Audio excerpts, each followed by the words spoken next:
receber uma palavra de promessa? Pode levantar sua mão se você recebeu. Assim diz o Senhor prometeu, o Senhor há de cumprir. Poucos irmãos, você precisa receber mais.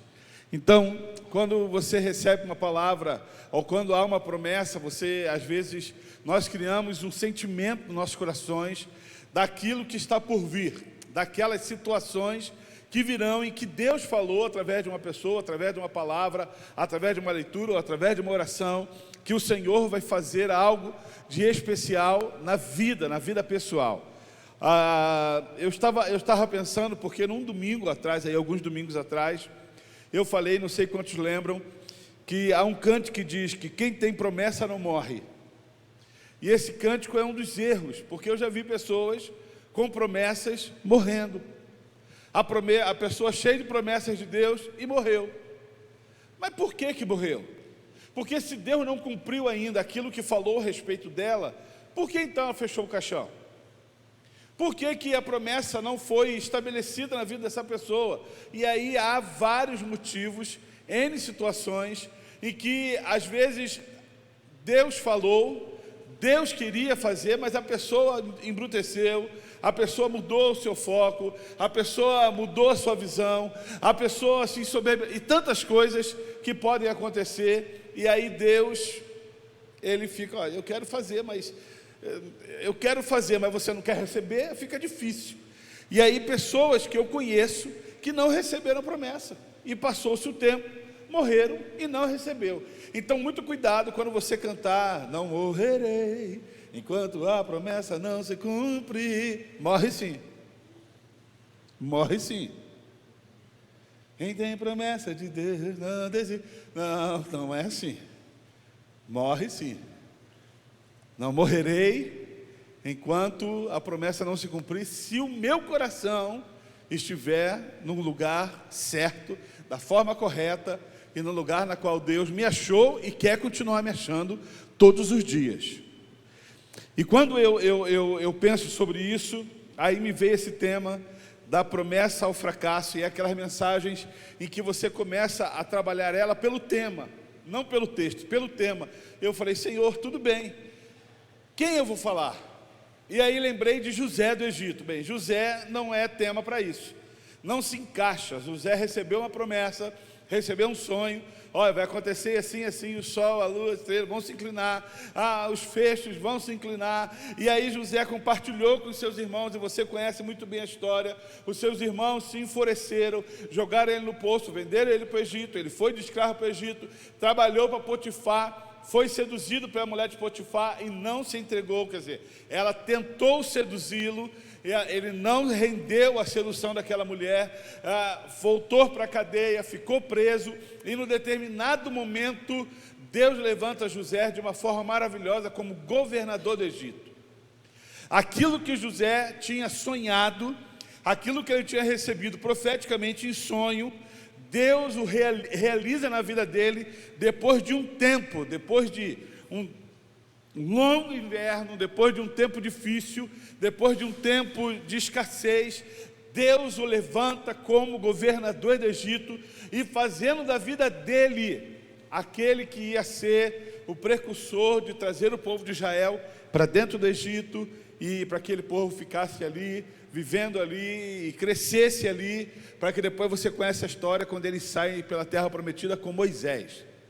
Bem, eu falei, Senhor, José não é o cara, porque José recebeu.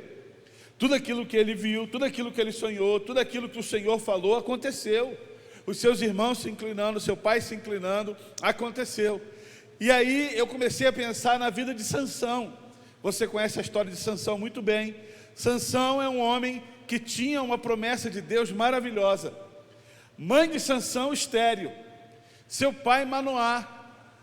Deus fala com ela e fala, olha, você vai ficar grávida. E o filho que você vai gerar vai ser o libertador do povo de Israel das mãos dos filisteus. Olha que coisa maravilhosa, de um tempo de tanta dificuldade, de um tempo de tanta luta, o anjo aparece àquela mulher, diz a ela que no meio da esterilidade dela, o Senhor ia dar um filho. Aquela mulher gera esse filho, e o anjo dá alguns ensinamentos. Olha, ele vai ser nazireu, não pode cortar o cabelo, não pode comer, não pode tomar bebida fermentada nem forte, não pode tocar em cadáveres, tem que ser um homem separado, tem que ser um homem do Senhor, porque Deus vai usar a vida de Sansão. Ela conta para o seu marido fala: cadê o homem que te falou isso? E o anjo aparece novamente, o anjo reafirma para a vida daquele homem. Eu queria que você abrisse a tua Bíblia, lá no livro de Juízes. Nós vamos ler um pouco sobre a vida de Sansão. Juízes capítulo 13.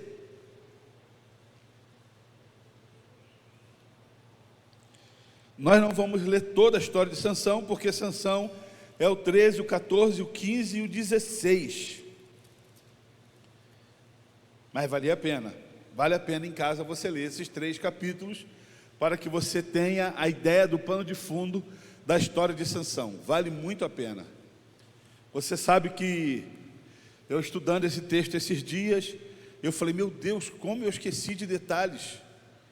Porque é uma história em que você aprende desde criança, no cultinho, com as tias, e aí a gente aprende. Sansão ficou cego, Sansão permitiu cortar o cabelo, ficou cego e derrubou. Não é assim. Tem muita coisa que Deus fala através desse texto. Então eu gostaria de desafiar você a ler esse texto na sua casa, que eu não vou fazer isso aqui, porque ele é muito grande. Diz assim: os israelitas voltaram a fazer o que o Senhor reprova, e por isso o Senhor os entregou nas mãos dos filisteus durante 40 anos. Certo homem de Zorá, chamado Manoá, do clã da tribo de Dan, tinha uma mulher estéril. Certo dia o anjo do Senhor apareceu a ela e lhe disse: você é estéril, não tem filho, mas engravidará e dará à luz a um filho. Todavia, tenha cuidado, não beba vinho, nem outra bebida fermentada, e não coma nada impuro, e não se passará navalha na cabeça do filho que você vai ter, porque o menino será nazireu, consagrado a Deus desde o nascimento. Ele iniciará a libertação de Israel das mãos dos filisteus. Vai lá no mesmo livro, no capítulo 16. Capítulo 16, versículo 28.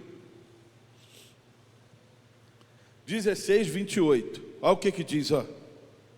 E Sansão orou ao Senhor: ó soberano Senhor, lembra-te de mim, ó Deus, eu te suplico, dá-me força mais uma vez, e faz o que eu me vingue dos filisteus, por causa dos meus olhos. Então Sansão forçou as 2 colunas centrais, sobre as quais o templo se firmava, apoiando-se nela, tendo a mão direita numa coluna e a mão esquerda na outra. Disse: que eu morra com os filisteus. E em seguida ele as empurrou com toda a força, e o templo desabou sobre os líderes e sobre todo o povo que ali estava. Assim, na sua morte, Sansão matou mais homem do que em toda a sua vida. Foram então os seus irmãos e toda a família de seu pai para buscá-lo. Trouxeram-no e o sepultaram em Zorá e Estaol, no túmulo de Manoá, seu pai. Sansão liderou Israel durante 20 anos. Sansão, um homem que tinha tudo para dar certo e perdeu, e não deu. Imagina, querido, você nascer sendo um Superman, forte, sendo um cara em que podia destruir tudo, matar todos, um cara abençoado por Deus, com uma promessa de Deus, e Deus falando assim: olha, eu vou usar a tua vida, você é separado desde o ventre da tua mãe, você é aquele que vai começar a obra libertadora do povo de Israel. Sansão, ele nasce, e aí ele começa a viver dentro do povo de Israel, com seu pai e a sua mãe, aprendendo dos ensinamentos daquilo na qual o Senhor o chamou, naquilo na qual o Senhor o desafiou, naquilo na qual o propósito da sua vida estava pré-estabelecido. Sansão, ele começa a seguir essa trajetória, e num determinado momento, quando ele foi passear no meio das terras dos filisteus, ele vê uma menina de longe. Ele volta para casa e fala com seu pai: pai, olha, eu vi uma menina, uma filisteia, e eu me apaixonei. Foi no primeiro olhar. O pai: filho, será que aqui no meio do povo, no povo de Israel, não há mulher suficiente para você? Será que você tem que ir em outras terras para poder se encantar com outra mulher? Não há mulher suficiente aqui. Mas Sansão, um cara temperamental, eu lendo esse texto, eu li umas 2, 3 vezes, falei: chato. Pensa num cara chato. Gostei dela, pai. Mas filho, na nossa terra tem mulheres muito mais bonitas. Você vai misturar, você vai lá: pai, eu quero ela, e fim de papo. Manoá e sua esposa vai até os filisteus, e nessa trajetória de ida, no meio do caminho, eles não viram, mas Sansão viu um leão. E quando Sansão dá de cara com esse leão, Sansão mata esse leão. A palavra de Deus diz que ele pega na boca do leão e ele rasga a boca do leão, matando esse leão. Pois bem, Sansão continua sem contar para os seus pais, vai até os pais daquela mulher, pede casamento e tudo certo, vai se casar com a mulher. Eles voltam, e na volta para sua casa, Sansão passa para ver o cadáver daquele animal. Lembre-se que ele não podia tocar em cadáver de animais mortos. Ele vê aquele cadáver, e na boca daquele animal tinha um enxame de abelhas. Ele mete a mão naquele enxame de abelha. Lembra-se que ele era Sansão. Meter a mão no enxame de abelha. O que é uma abelha para Sansão, irmão? Eu corro de barata. Sansão mete a mão no enxame de abelha e come o mel com a abelha e tudo. A Bíblia não fala isso, mas fala que ele come o mel. Não com a abelha, mas come o mel. Come o mel e vai para casa.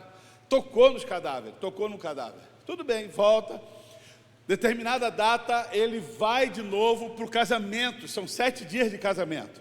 E quando está o casamento de Sansão acontecendo, Sansão, chegam uns rapazes, 30 rapazes, convidados da esposa dos filisteus, e ele, achando-se o tal, ele faz uma charada, ele faz um enigma para aqueles jovens, para aqueles homens, que ele fala o seguinte: se vocês acertarem o enigma, eu vou dar 30 vestes para vocês. Na época, queridas, vestes era algo caríssimo, era algo assim, como é que é o nome do homem que estava com lepra? Naamã leva vestes festivas para o sacerdote para ser curado. Você entende disso? Era uma coisa caríssima. Então Sansão fala para ele: ó, eu te dou 30 vestes para vocês, se vocês acertarem o enigma que eu colocar. Do que comeu, saiu comida. Do que é forte, saiu doçura. E falou: são 7 dias de festas, até que o último dia aconteça, vocês precisam me responder o que é isso. Rolando a festa, Sansão feliz. Aqueles homens procuraram a noiva e falaram: olha, se nós não soubermos qual é a resposta do enigma, vamos matar sua família. Você precisa pegar Sansão e falar para mim qual é a resposta desse enigma. Mulher inteligente, ela sabe conduzir o seu marido. Ela chega para Sansão e fala: bem, amor, I love you. Eu preciso que você me fale a charada. Sansão diz para ela a charada, o enigma, e aí ela vai e conta para esses rapazes. E antes que o sol terminasse, no 7º dia, aqueles rapazes chegam com a resposta do enigma: o que é mais doce que o mel, o que é mais forte que o leão. Era a resposta do enigma. Sansão ira o seu coração. Lembra que ele é mimado. Ele ira o seu coração porque ele fez o enigma. Sansão fica nervoso, vai até a cidade, mata 30 homens, pega as vestes dos 30 homens e traz para esses 30 homens. O que tem a ver os outros 30 que morreram? Tá bom, matou, pegou 30 vestes, trouxe e entregou para os 30 homens e falou assim: está tudo certo. Ele ficou chateado porque os homens souberam do que tinha acontecido, voltou para sua casa. Esqueceu-se do casamento. Aquela mulher, para consumar o casamento, precisava deitar-se com o homem. E não tinha homem. E aí, o pai da menina teve uma ideia maravilhosa. Bem, Sansão foi conduzido com um amigo até o casamento. Esse amigo, então, vai ser o marido da minha filha. Entrega a sua filha a um amigo de Sansão. Sansão tinha ido embora, porque descobriram o enigma dele. Aquele homem consome. Ele consuma o casamento, ele deita-se com aquela mulher. Um tempo depois, Sansão volta. Cadê a minha esposa? A tua esposa, filho. A tua esposa foi consumida. A sua esposa foi entregue para o seu amigo, você foi embora. E não tem o porquê, você abandonou. Sansão fica nervoso com tudo que aconteceu, porque Sansão queria a sua esposa. Sansão então volta para a floresta, no auge do seu nervosismo, pega 300 raposas, amarra de 2 em 2, ou seja, faz 150 raposas, amarra uma tocha no rabo das raposas e solta as raposas, porque era época de colheita, solta as raposas no meio da plantação. Ou seja, aquelas raposas com o rabo pegando fogo, queimam toda a plantação. Aí eu falei, Sansão de Deus, como você é vacilão, hein? O que tem a ver as 300 raposas morrer? As raposas queimam toda a plantação. E aí os filisteus ficaram irados com Sansão, claro, porque era uma queima de uma plantação inteira, de um tempo inteiro, de sustento que eles tinham. Aqueles homens se levantam, vão contra Sansão e matam o seu pai e a sua mãe, Manoá e a sua mãe. Sansão foge, se esconde, até que Sansão permite ser encontrado.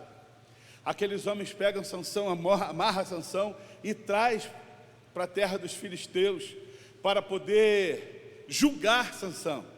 Mas estamos falando de Sansão. Uma corda no Sansão não é nada. Sansão se desamarra daquela corda, pega uma cabeça de jumenta, e naquele momento eles falam que eram 3.000 homens que estavam levando Sansão. Sansão mata 1.000 homens naquele momento. Dos 3.000, ele mata 1.000 com uma queixada de jumenta. Sansão volta para casa desiludido, fica chateado por tudo que está acontecendo. E aí ele, um dia, vai para Gaza. Vocês estão ouvindo essa palavra Gaza aí, nesse tempo aí? É antigo esse negócio de Gaza, viu, irmãos? Sansão vai para Gaza. Chegando em Gaza, Sansão vai num prostíbulo e encontra uma prostituta e deita-se com ela. E Sansão se apaixona por aquela mulher. Sansão se apaixona por Dalila. E aí Dalila começa a fazer juras de amor para ele. E dessas vezes, 4 vezes, Dalila tenta seduzir Sansão. Porque os soldados falam para Dalila, Dalila, você precisa nos ajudar. Queremos prender Sansão, mas não sabemos como prender. E ele deve ter algum segredo, porque quando nós chegamos para prender ele mata todo mundo e ele foge como se fôssemos qualquer um. Então precisamos saber. E ela começa a seduzir Sansão, coloca Sansão nos seus braços. Meu bem, qual que é o segredo da tua força? E aí o capítulo 16, versículo 7 diz: se alguém me amarrar com 7 tiras de couro, ainda úmida, ficarei tão fraco quanto qualquer outro homem. Dalila seduz aquele homem dorme, amarra ele com as tiras, e ela fala, Sansão de Deus, olha o que está acontecendo. Obrigado. Os filisteus vieram te pegar. Ele arrebenta aquelas tiras e põe os homens para correr. E aí ela fica chateada, porque ele mentiu para ela. E aí ela fala, conta para mim, você não acredita em mim? Eu sou o teu amor, você não acredita em mim? E ele fala, não, acredito. E pela segunda vez ele diz o seguinte, se me amarrares firmemente com corda que nunca tenha sido usada, corda nova, ficarei tão fraco quanto qualquer outro homem. Dalila amarra ele com cordas novas, cordas nunca usadas, chama os filisteus, e ela fala: Sansão, acorda, porque eles vieram te buscar. Sansão acorda e põe aqueles homens para correr. Pela terceira vez, ela fala a mesma coisa, e aí ela fala: até agora você me fez de boba e mentiu para mim, diga-me como pode ser amarrado. E ele responde no versículo 13: se você tecer um pano de 7 traças da minha cabeça e o prender com uma lançadeira, ficarei tão fraco quanto qualquer outro homem. Ela faz isso, e Sansão se levanta mais uma vez e põe os filisteus para correr. Na quarta vez, ele fala para ela qual que é o segredo, no versículo 17: jamais se passou navalha em minha cabeça, disse ele, pois sou nazireu desde o ventre materno. Se fosse rapado o cabelo da minha cabeça, a minha força se afastaria de mim, e eu ficaria tão fraco quanto qualquer outro homem. Só que Sansão, de tanto brincar, dessa vez ele fala a verdade. Chegaram os filisteus e prenderam Sansão. Levaram Sansão, feriram os seus olhos, deixaram ele cego dos 2 olhos e colocaram ele numa pedra de moinho, empurrando o moinho. Certo dia, uma festa para Deus Dagon, obrigado pastor, uma festa para Dagon, Sansão pede um favor para o rapaz que foi buscar ele: faz um favor para mim, me amarra de um lado e do outro, nas colunas dessa festa. E quando as pessoas chegavam para a festa, eles zombavam de Sansão, porque Sansão estava ali. Um homem tão forte, tão poderoso, um homem que tinha uma missão tão espetacular, um homem que tinha um propósito de Deus traçado de uma forma poderosa, estava ali agora amarrado, sendo achincalhado, sendo envergonhado por qualquer um que passasse. E aí esses jovens amarram ele naquelas colunas daquele templo de Dagon, onde estava tendo aquela festa, e ele faz uma oração a Deus, na qual eu li, falando: Senhor, tem misericórdia, me ajuda, que eu morra com eles, mas deixa eu fazer isso. Eu falando isso para vocês agora, me lembro da Esté, quando era pequenininha.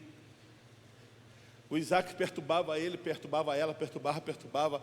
Aí ela falava assim: pai, bate nele, pai. Sansão igualzinho, sabe? Os caras zombavam dele, ele falava: pai, deixa eu matar todos eles, deixa eu acabar com eles. E a palavra do Senhor diz que o cabelo de Sansão cresceu, a sua força voltou, e ele matou mais homens do que ele matou em toda a sua vida naquele momento. Uma história que tinha tudo para dar certo. Você imagina, irmãos, um homem com força, com promessa, um homem que provou das promessas que o Senhor tinha feito para ele, e viu que as promessas eram verdadeiras, que ele poderia sim, de fato, fazer aquilo que o Senhor tinha estipulado para a sua vida, mas ele decidiu no seu coração firmemente não obedecer à voz de Deus. Quantas vezes eu e você passamos por esse momento? Nós temos promessas do Senhor, e as promessas são firmes, mostra-se para nós de uma forma tão clara, para nós podermos viver, mas nós decidimos viver de qualquer jeito, e não damos atenção para aquilo na qual o Senhor traçou para o meu coração e para o seu coração, daquilo na qual Deus trouxe para as nossas vidas, seja uma promessa pessoal, ou seja uma promessa bíblica para a igreja.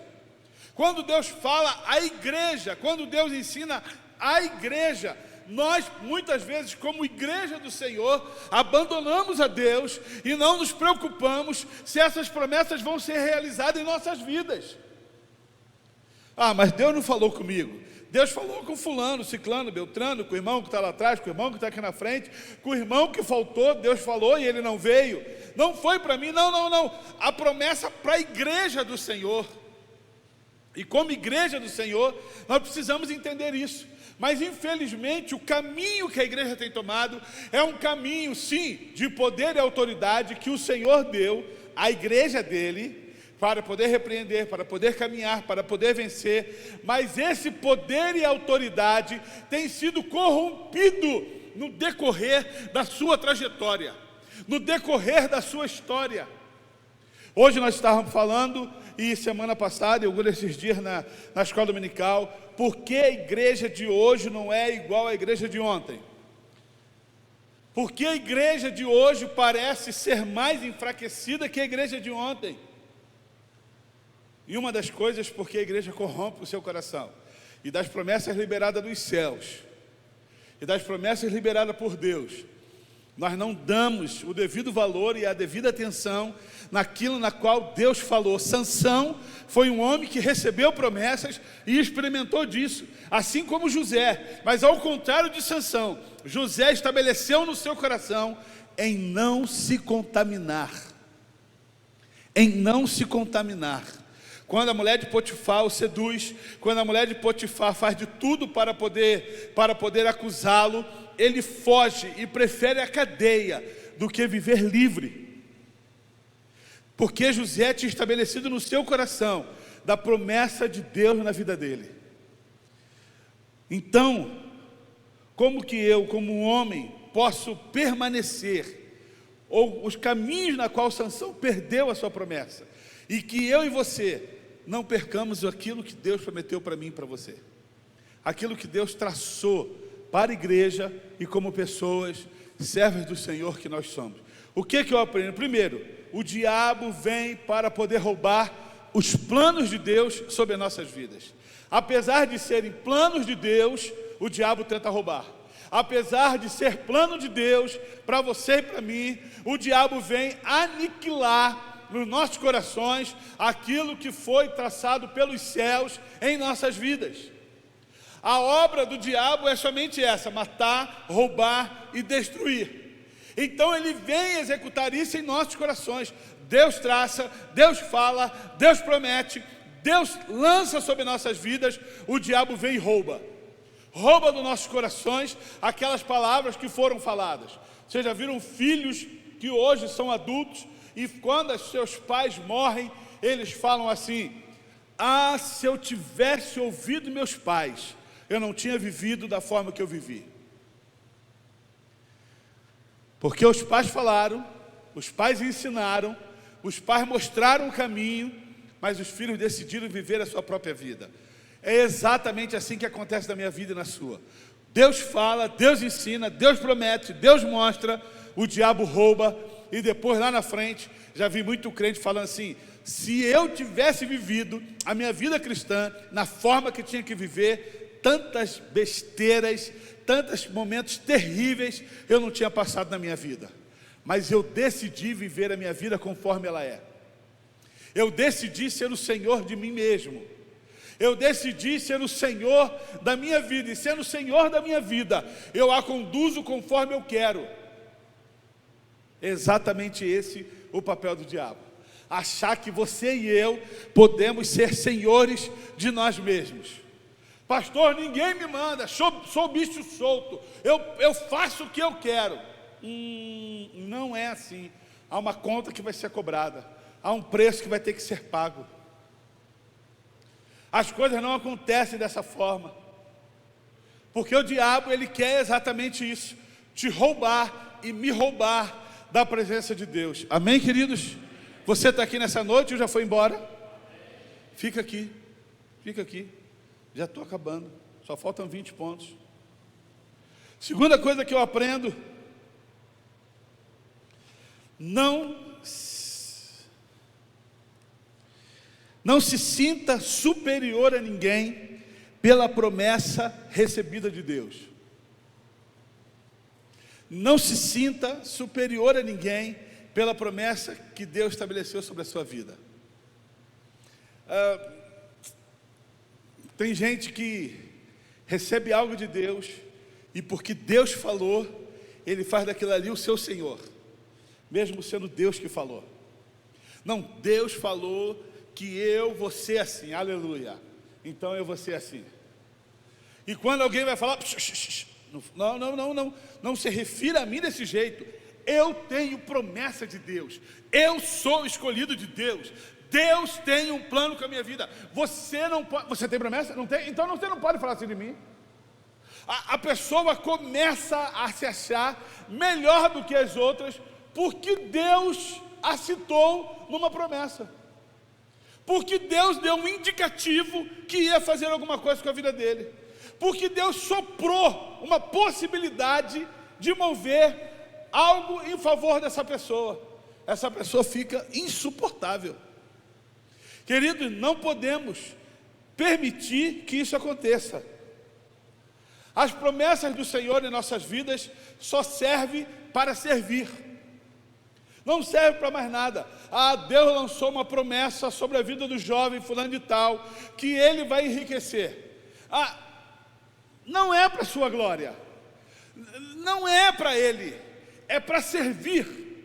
A finança que ele ganha, o dinheiro que Deus prometeu, o que cai na sua conta bancária, é para servir. Deus prometeu àquele jovem, Deus prometeu àquele homem que vai mudar a sua história. É para servir. Eu fico muito triste, tem um jovem. Eu sou radicalmente contra, e o pessoal da igreja que toca sabe disso, do play. Tem uma coisa, irmãos, que me irrita profundamente como pastor. Eu sou músico da igreja do play. Eu vou te explicar o que é isso. Eu toco aqui na igreja, mas aí eu toco na outra, e aí os caras tiram foto da outra igreja e falam assim: o play hoje é em tal lugar. O play hoje é em tal lugar. Eu não tenho nada contra que você vá servir. Eu tenho contra você ir o play. Você aparecer. Pega lá, põe os 3 violões juntos e o play hoje é na quadrangular. O play hoje é na comunidade. O play hoje é na assembleia. O play hoje... irmão, peraí, me ajuda. Isso me irrita profundamente.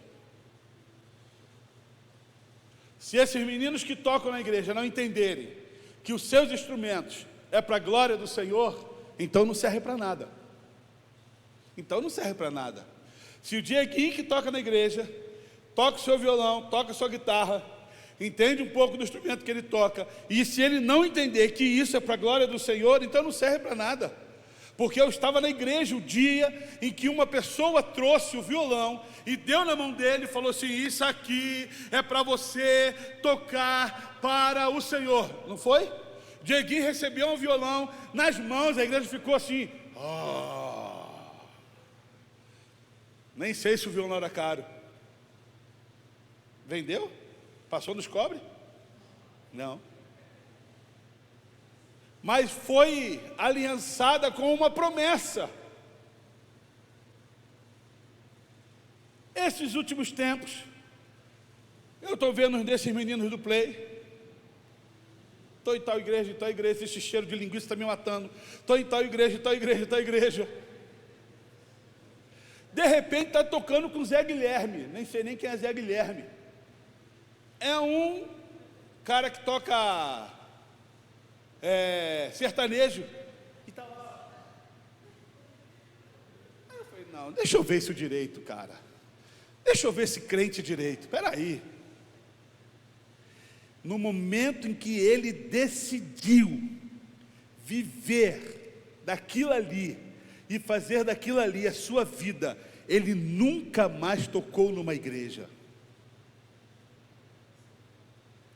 Porque ele pegou o que Deus tinha dado para ele e corrompeu. Deixa eu te explicar uma coisa. Presta atenção em mim. Falei do Diego e vou falar dele de novo. Diego é músico e vive da música. De repente você passa num lugar e está o Diego tocando com uma mulher que canta mal para burro. Corta isso. Espera que ela não ouça os cultos da igreja.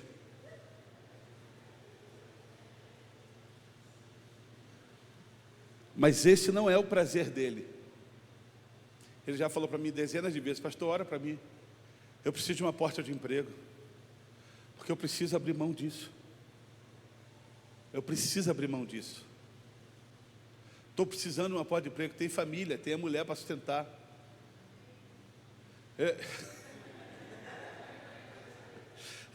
Eis a promessa, né, irmã? Queridos, não se sinta superior a ninguém. O que você faz para servir. Se não for para servir, não serve.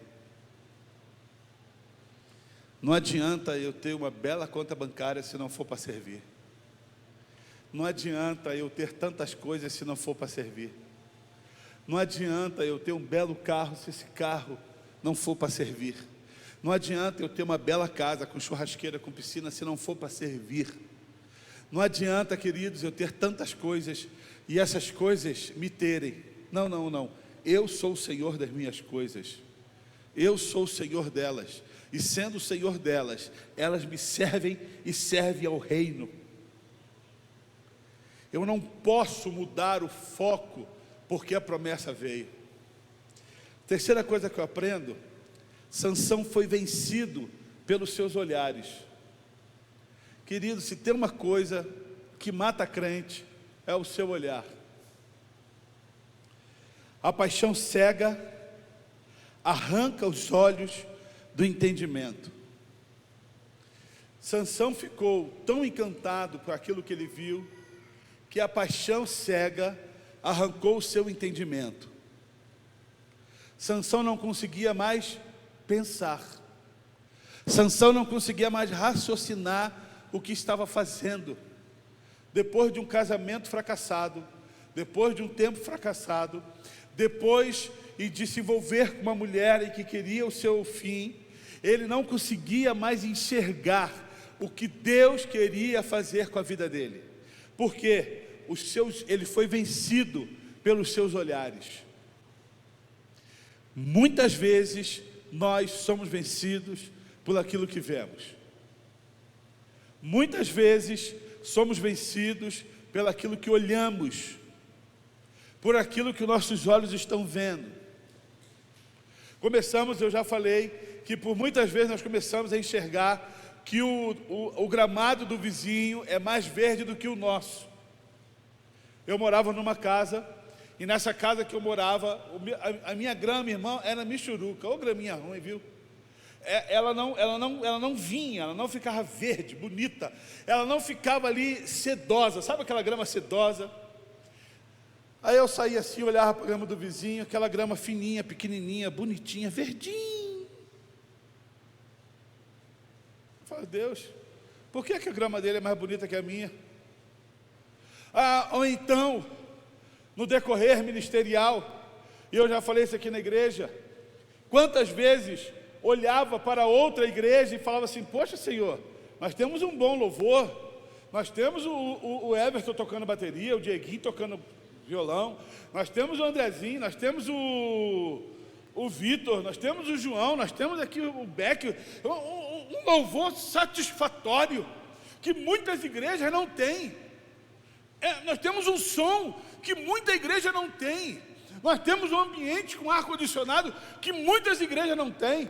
Por que então que essas igrejas que não têm florescem mais do que nós que temos? As mensagens do púlpito não são lá essas coisas, mas também não são tão terríveis assim. Dá para suportar, dá para aguentar uma hora aí sentado. Dava para ouvir o pastor Lucivaldo pregando quinta-feira. Pelos olhos, né? Ele prega mal e eu prego bem, né? É o mal de Sansão. E aí começava a olhar o terreno do lado, o chão do vizinho do outro, e começava a equiparar. Sansão foi vencido pelos olhos. A paixão cega arrancou os olhos do entendimento de Sansão. Eu gosto quando você pensa que o Senhor nos chamou com entendimento. O Senhor não nos chamou para sermos levados por qualquer pensamento. O Senhor nos chamou para sermos seres pensantes, para sermos seres questionadores, para sermos seres que nós possamos pensar. Deixa eu pensar sobre isso. Deus nos fez assim. Não é porque eu estou com o microfone na mão em que vocês são obrigados a comer qualquer coisa. Não, é sentar. O que o pastor está falando? Eu não estou entendendo. Não, pastor, eu vou ouvir de novo esse negócio em casa. Tem alguma coisa fora do contexto, tem alguma coisa fora da Bíblia, e não há problema nenhum em ser corrigido. Deus nos fez isso, mas os nossos olhos não podem ser cegados. Nós precisamos enxergar isso, porque uma das coisas que rouba as promessas é quando nós fechamos os olhos para tudo e nos tornamos cegos na fé, na vida espiritual, e vamos viver de qualquer jeito. Coloquei uma frase que diz assim: quando entregamos a Deus tudo o que Ele pede, recebemos tudo o que Ele promete. E é uma coisa que nós precisamos pensar. Pastor, eu tenho várias promessas de Deus, aleluia, coisa linda. Pentecostal gosta até de falar com a voz tremida. Não, Diego? Deus me fez várias promessas. Mas, pastor, talvez a resposta esteja aqui. Quando entregamos a Deus tudo o que Ele pede, e eu vou falar uma coisa para vocês, é tudo, porque Deus não se leva pela metade. Poxa, Deus está pedindo 10% do meu salário como dízimo, eu vou dar 5%, já está de bom tamanho, Deus. Olha a crise que estamos vivendo. Quando entregamos a Deus tudo o que Ele pede, recebemos tudo o que Ele promete. E Deus não é homem para poder mentir nem se enganar. Se Ele prometeu, Ele é fiel para cumprir. Você concorda com isso, igreja? Ele é fiel para cumprir. Quis tanto agradar os seus olhos, que acabou sem eles. Sansão quis tanto agradar os seus olhos, que no final da sua trajetória, acabou seus olhos.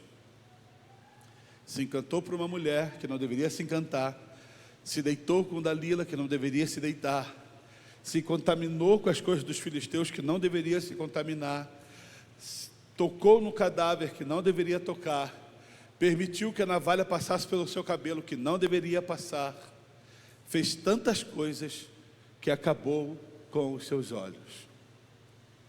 E a última coisa que eu aprendo: não devemos mudar a vida devido às promessas reveladas para nossas vidas. Não devemos mudar o rumo da nossa vida, porque o Senhor prometeu. Deixa eu te explicar uma coisa. Eu estou nesse caminho aqui, ó. Vem o Senhor na minha vida e traz uma promessa para mim. Se Ele trouxe uma promessa, é porque Ele tem se agradado. Se é uma promessa profética, se Ele tem se agradado. Se Ele tem se agradado, por que eu vou mudar? Por que então Deus falou e eu vou começar a observar aonde possivelmente essa promessa vai acontecer? Ixi, Deus falou isso, então eu vou dar uma força para o Senhor. Eu vou começar a correr atrás do que Deus está falando. Eu vou dar uma força, eu vou dar uma força celestial. Afinal de contas, ele está muito ocupado com vários crentes, com várias igrejas por aí. Eu vou dar uma força para o céu. Se você e eu temos condições disso, se você e eu temos condições de darmos qualquer tipo de ajudinha para Deus. Eu fico imaginando Deus no céu olhando e falando assim: deixa de ser ridículo. O que você está pensando? É menos que poeira na sola do meu pé. Não foi para isso. Não foi para isso. Eu te chamei para você me servir, e servindo-me, eu te abençoo. Eu te chamei para você oferecer tudo que eu te peço, e oferecendo, eu derramo tudo que eu falei que eu vou derramar. Eu não preciso mudar o rumo da minha vida se a minha vida é uma vida de oração, se a minha vida é uma vida de leitura, se a minha vida é uma vida de santidade, se a minha vida é uma vida de caminhar com Deus. Eu não preciso mudar o rumo da minha história para alcançar as promessas de Deus. A Bíblia diz que as bênçãos do Senhor, elas nos perseguirão e nos alcançarão. Você não está entendendo. Você vai andar na trajetória que você caminha, e as bênçãos do Senhor, elas vêm, te alcançam. Fala assim: nossa, que coisa, fui abençoado essa manhã. Você continua andando. Rapaz, você não sabe o que aconteceu. Eu nem esperava isso, mas olha o que aconteceu comigo. Porque as bênçãos do Senhor, elas nos perseguem. Porque se você cumprir tudo que Deus prometeu, Ele te dará tudo que também prometeu para a sua vida. E é importante nós entendermos isso. Sansão deixou de receber, ou deixou de ser o que tinha que ser, porque perdeu o foco da sua vida. Achou que Deus falou, Deus prometeu, agora eu vou viver. Para que você seja o que eu falei que você seria. Não beba bebida forte, fermentada. Não toque em cadáveres. Não raspe a cabeça. Seja separado, consagrado a mim. Porque através de você começará a libertação do povo de Israel da mão dos filisteus. Se Sansão tivesse entregue isso a Deus, a história hoje seria outra. Nós estaríamos lendo Sansão e falando assim: meu Deus, ele se equipara a José, ele se equipara aos maiores homens, porque ele fez cumprir o que Deus quis na vida dele, e as promessas aconteceram. A minha pergunta para você nessa noite é a seguinte: você tem promessas do Senhor, seja ela para Massa, a igreja, e você tem promessas pessoais de Deus na sua vida. Aquela em que você talvez foi num culto e alguém chegou no seu ouvido e falou assim: assim diz o Senhor, e você ouviu. Ou quando você estava na sua casa e você abriu a Bíblia e leu algo, aquele algo saltou nos seus olhos e você: opa, isso aqui é para mim. Isso aqui está endereçado ao meu nome, é para mim. E Deus prometendo algo para você. Mas talvez você já tenha vivido o tempo que já viveu, cansado de esperar, e essas promessas não aconteceram. Lembra que no começo da mensagem eu falei: quem tem promessa de Deus pode morrer sim, e não alcançá-los. Nós temos promessas de Deus, eu e Débora, em nossas vidas, que nós não alcançamos. Não alcançamos. Mas as promessas de Deus em nossas vidas requer de nós uma atitude, e que até hoje nós não tivemos essa atitude. Então Deus não tem nada a ver com isso. Eu não posso colocar na conta de Deus se eu não fiz o que tinha que ser feito. Deus prometeu que nos daria um menino. Nós temos o Isaac. Deus prometeu que nos daria uma menina. Deus nos deu a Esther. Deus nos prometeu tantas coisas, e tantas coisas foram acontecendo, mas tantas coisas ainda não aconteceram. E quando eu paro para olhar, e quando preparando essa mensagem, esses 15 dias, falando: Deus, o Senhor prometeu tal coisa, mas a culpa é minha. Eu sei que o Senhor não cumpriu por culpa minha. O Senhor prometeu e não cumpriu, porque falta a minha parte. Falta a parte da Débora. Falta mais a parte da Débora do que a minha.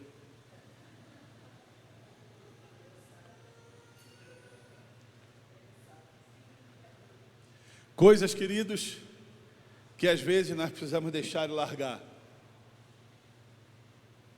Largar. Coisas que às vezes nós precisamos abrir mão. Coisas que às vezes têm nos adoecido, mas nós cismamos de tratar isso com afeto. e a doença se multiplica em nossos corações, e as promessas não se cumprem. Nessa noite eu gostaria que você entendesse que dessa frase em que foi escrita: quando entrego a Deus tudo o que Ele pede, recebo tudo o que Ele prometeu. Será que você tem entregue a Deus tudo o que Ele pede? De coração. Você não é obrigado a fingir. Eu entrego. E aí Deus está olhando lá em cima e fala assim: vacilão, né, rapaz?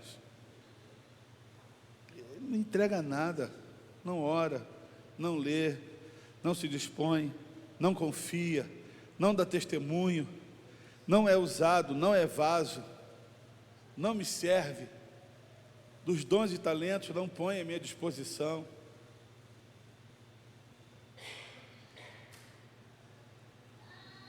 Recebemos tudo do Senhor, se tudo entregamos. Deus quer e tem o prazer, eu gosto mais disso, Ele tem o prazer de cumprir a sua palavra em nossas vidas. O prazer. Sabe quando um pai, eu tenho 2 filhos, e quando eu chego, e você que é pai, sabe o que eu estou falando, seu filho te pede alguma coisa, e você não tem, paciência, e eu chego para meus filhos e falo: não tenho, mas quando eu tiver, eu faço. E às vezes eu e Débora nos apertamos para fazer. Sabe por quê? Porque são filhos que entregam tudo que pode entregar, apesar que o que mora fora é vacilão. Dá vontade de, às vezes, apertar o pescocinho dele. De vez em quando eu ligo para ele e falo: dá para você lembrar que você tem família, meu velho? Dá para você lembrar que você tem uma mãe, um pai, uma irmã aqui? Pô, pai, sabe como é que é, né? Pô, eu estou muito cansado. Eu falei: no mundo inteiro, só você está cansado. Só você está cansado. No mundo inteiro, só você estuda, só você trabalha. Entendeu? O mundo inteiro é vagabundo. Só mandar um oi, pode fazer isso? Desculpa, pai. Quando ele fala desculpa, pai, quanto você quer, meu filho? A Esté fala: você tá irado com ele, mas ele fala: ô pai, eu te amo, cara. Ô filho, tudo bem, quanto você quer? Fala, papai, o que está precisando? E a minha sensação é que a relação de Deus para comigo, com você, é da mesma forma. Ele é um Deus tão misericordioso, que Ele olha para mim, para você e fala: se eu pudesse ligar, falava: dá para você falar comigo? Dá para você me dar atenção? Mas se você chegar a Ele, Ele vai falar: ô meu filho, o que você quer? O que foi prometido que ainda não cumpriu? Fala para mim. Mas eu comecei a mensagem falando, a frase falando: se você e eu nos achegarmos. Nessa noite eu gostaria de convidar você a se achegar ao Senhor, a se achegar de verdade,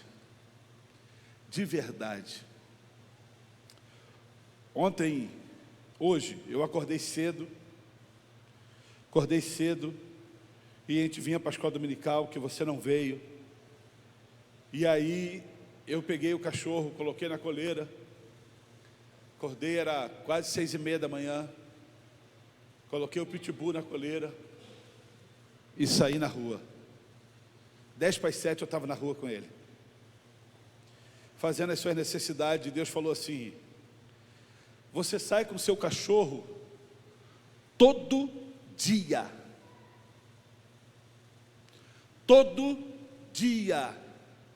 pelo menos 40 minutos com ele, e você não fala comigo todo dia. Irmão, isso me deu uma vergonha. Eu olhei para o cachorro, quase que eu joguei ele fora. Mas a culpa não é do cachorro, é do outro cachorro. O cachorro não tem nada a ver com isso. Na hora eu falei, Deus me perdoa. Vamos mudar essa história. Porque todo dia de manhã, eu ponho a coleira, pego os saquinhos, ponho no bolso, chamo o elevador, ponho ele no colo, desço e permito que ele escolha o caminho que ele quer andar. Direita, praça, esquerda, na volta no quarteirão. Onde você quer ir? Vamos para a praça. E aí Deus fala, todo dia você sai com esse cachorro. Mas todo dia, várias vezes, você falha comigo.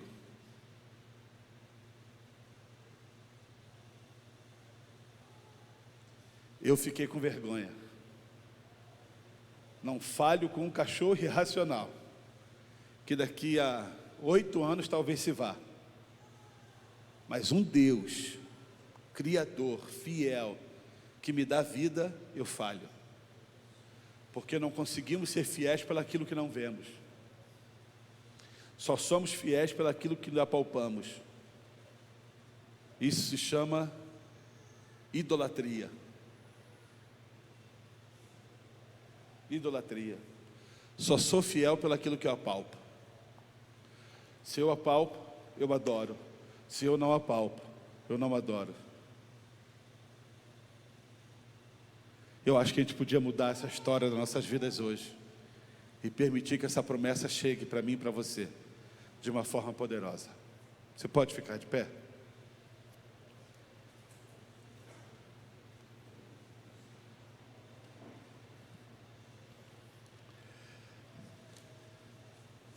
Sabe, queridos,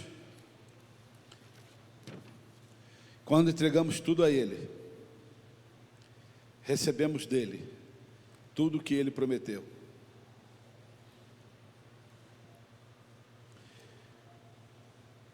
Sendo assim, as promessas não se cumprem,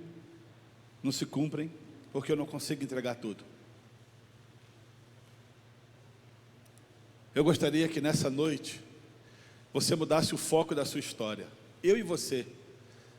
Porque isso está falando no meu coração já faz um tempinho. Eu e você. Nós mudássemos o foco da nossa história. Eu não vou te chamar no altar. Porque você vai falar assim, eu não. Porque se eu for no altar, eu vou denunciar que eu estou devendo alguma coisa aos céus.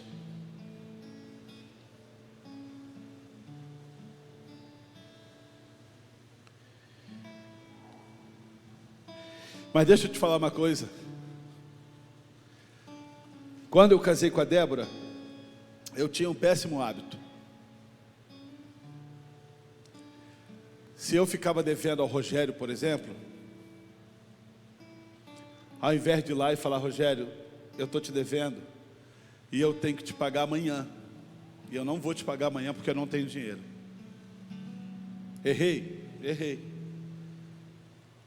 Mas eu dei satisfação. Daí eu falava, Alexandre, dá satisfação. Vai lá. Falava, mas vai mudar o quê? Tudo. Você dá satisfação. Você se mostra. Você mostra a tua realidade. E vir ao altar é a mesma coisa. É você dar satisfação. Não há ninguém aqui.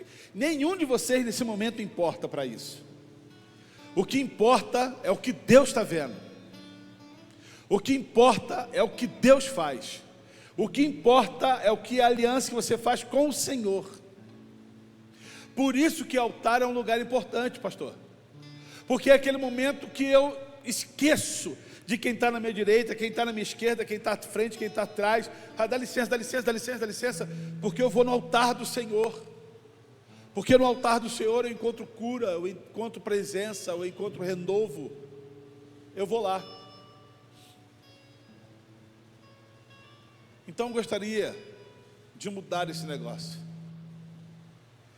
Se você precisa rever e voltar a entregar alguma coisa que você deixou de entregar, sai do teu lugar.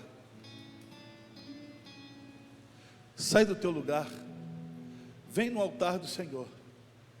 É isso. E entregue tudo que você tem que entregar. Não há problema nenhum. Vou repetir para você, não há problema nenhum. Eu preciso entregar tudo,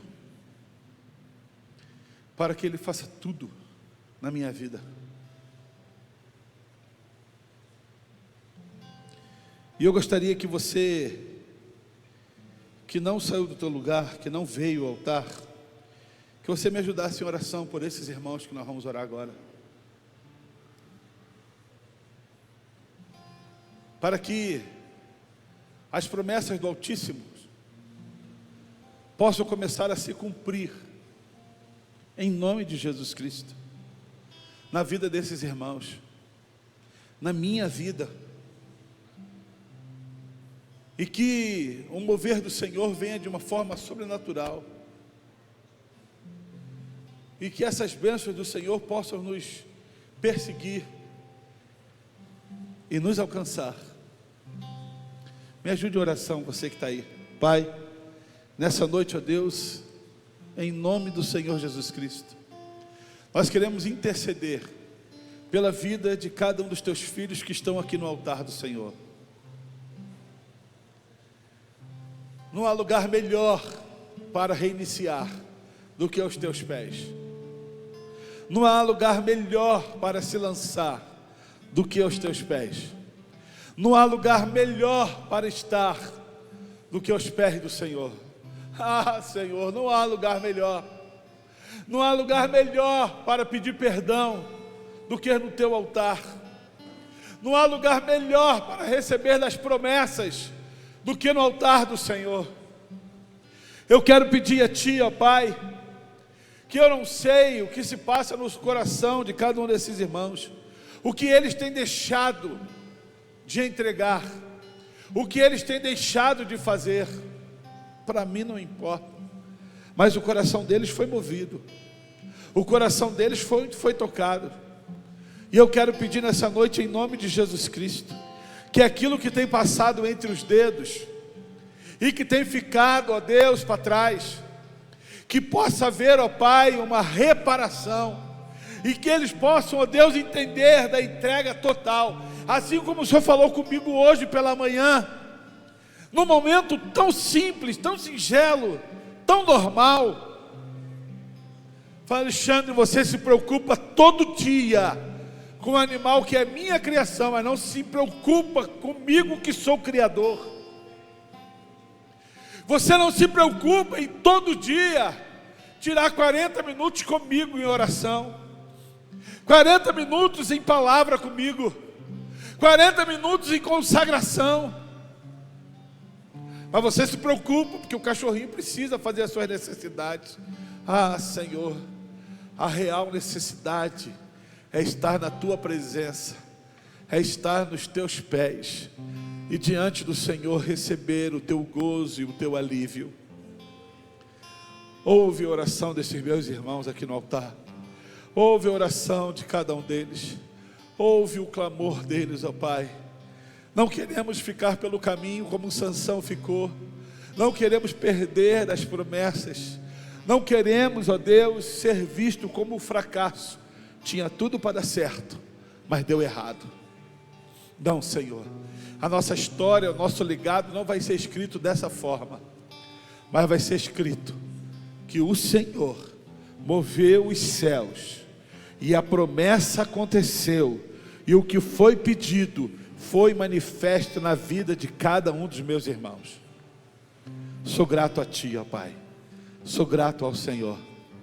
Receba a oração dos Teus filhos nessa noite, a minha oração, a minha entrega. Nós Te louvamos, em nome do Senhor Jesus. Amém, amém, amém. Você pode ficar de pé, querido. Ajuda. Aleluia, aleluia. Amém, queridos.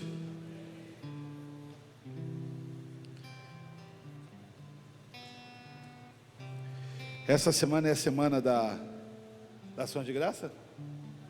É a outra semana. Queridos, nós vamos fazer, pode se sentar 2 minutinhos, por gentileza. Nós vamos fazer, Camille, por gentileza, coloca o meu telefone aqui. Aí travou a coluna.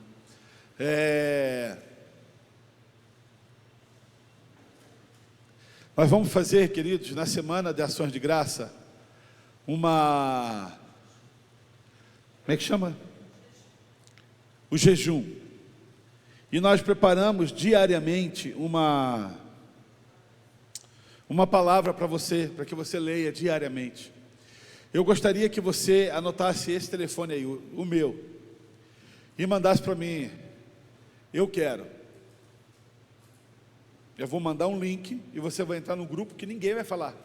Vou mandar uma vez por semana uma meditação, uma palavra. Uma vez por dia. Vou mandar para você. Então, eu gostaria que o máximo de irmãos fizesse isso. Anota o meu telefone e aí você fala assim, eu quero. E todo dia eu vou estar mandando para você uma palavra, para que você leia e para que você viva isso, em nome de Jesus Cristo. Meu irmão, como é bom ter você aqui hoje. Rapaz, a idade é uma benção, não é não? Deixa eu dar um abraço nesse rapaz aqui. Você quer colocar isso filme? Som no carro. Esse é o cara. Não é você? É. Agora eu olhei e falei, meu Deus, será que é ele mesmo? Deus abençoe, filho. Lá no Interlagos. Esse rapaz é amigo do Andrezão. Eu só esqueci o nome dele. Francisco. É irmão do Breno. Vacilão do Breno não veio hoje. Cara, vacila, rapaz, você não tem noção, viu? Mas tudo bem, perdoa o Breno. Que bom, o Breno está trabalhando hoje. Não é vacilão não, viu, irmãos? Tira essa palavra. Mas o Francisco, ele mexe com autovitrais. Tem uma loja lá no Interlagos. Mexeu no meu carro, o carro ficou zero. E eu louvo a Deus pela tua vida, obrigado por você estar aqui. Você que está perto deles aí, dá um abraço neles aí, por gentileza. Fala para eles que eles são bem-vindos, em nome de Jesus. Tem mais alguém que está nos visitando hoje? Não.